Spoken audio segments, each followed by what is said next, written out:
This is The Wire for 2300 Zulu, December 6, 2024.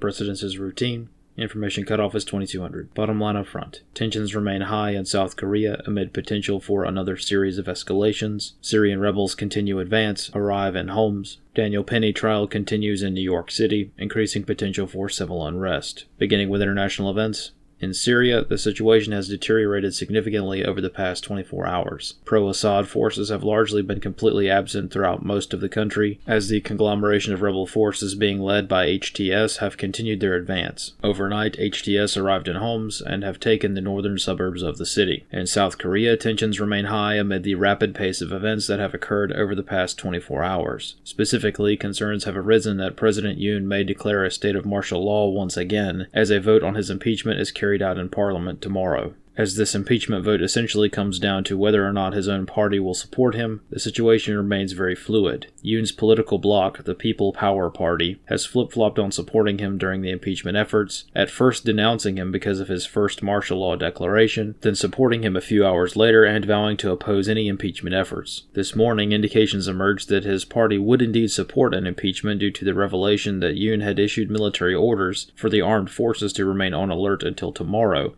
after the impeachment vote. By midday, his party held a meeting and flipped again, confirming the party line that they would not support an impeachment of President Yoon. As it stands, President Yoon's impeachment vote is scheduled for Saturday. Several high-level officials have also resigned and/or been suspended due to their part in the first coup attempt. The leadership of the ROK Special Warfare Command, the Capital Defense Command, and the Defense Counterintelligence Command have all been suspended by the Defense Ministry. On the home front in Washington, D.C., the USDA has issued an order for the entire national milk supply to be tested for bird flu, analysts comment. This mandate is somewhat perplexing as any sort of bacteria, virus, or pathogen is neutralized by the HTST pasteurization process that is currently mandated in the United States. In New York, the potential for civil unrest remains elevated as the Daniel Penny trial verdict is expected Monday. This afternoon, the primary charge of manslaughter against Penny was dismissed before the court adjourned for the weekend. The prosecution is trying the comparatively unorthodox attempt to get the second charge to stick with the jury, which will begin deliberating again on Monday, analysts comment. As a reminder, this is a very high-profile case that has resulted in high tensions already due to the racial component of the incident, as well as the extreme levels of bias that have been on display during this trial. As such, though the most serious charge against Penny has been dropped, if he is found guilty of the lesser charges on Monday, the potential for civil unrest is greatly reduced. However, if he is found not guilty, acquitted, or the jury is hung on all charges, the potential for civil unrest becomes substantial. As the primary charge has been dropped, malign actors will have time to prepare